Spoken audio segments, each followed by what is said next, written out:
ఒకప్పుడు cat exam రాసి IIM Ahmedabad, Bengaluru, కోల్కతాలో చదువుకోవాలి అనే ఒక ఆశ ఉన్న నాకు quantitative logical reasoning cut off clear అవుతున్నాను, కానీ ఇంగ్లీష్ కట్ ఆఫ్ క్లియర్ కాకుండా నేను ఎర్లీ 20sలో ఏదైతే డ్రీమ్ అయ్యానో అది నేను సాధించలేకపోయాను. కానీ ఈరోజు దేవుడు, నువ్వు ఇండియాలో ఉన్న బెస్ట్ బిజినెస్ స్కూల్లో చదవలేకపోయావు, నేను నిన్ను ప్రపంచంలోకెల్లా అతి గొప్పదైన విద్యా సంస్థలో నేను నీకు నేర్పిస్తాను. ఐఐఎంస్ ఇవన్నీ కూడా 50-60 సంవత్సరాల చరిత్ర ఉన్నది.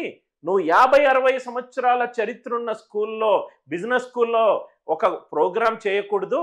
నిన్ను నేను 350 సంవత్సరాల చరిత్ర ఉన్న స్కూల్లో నేను నిన్ను కూర్చోబెడతాను. ఐఐఎం అహ్మదాబాద్, బెంగళూరు, కోల్కతాలో చాలా మంది ప్రసిద్ధులు ఉన్నారు, కానీ రతన్ టాటా కూర్చున్న క్లాసులో నిన్ను నేను కూర్చోబెడతాను. రైట్, నేను చూస్తున్నాను సార్. క్లాస్కి వెళ్ళే ముందు, మీకు చెప్పే ముందు, నేను వెళ్ళబోయే సంస్థలో హార్వర్డ్ బిజినెస్ స్కూల్లో ఎవరెవరు గొప్ప వాళ్ళు చదివారు అని నేను గూగుల్ చేశాను. గూగుల్ చేస్తే నాకు వచ్చింది Ratan Tata, Tata group chairman, Anand Mahindra, Mahindra group chairman, Rajiv Gandhi, Mira Nair, Rahul Bajaj, Kapil Sibal, Subramanian Swamy, Suhel Seth, Chidambaram.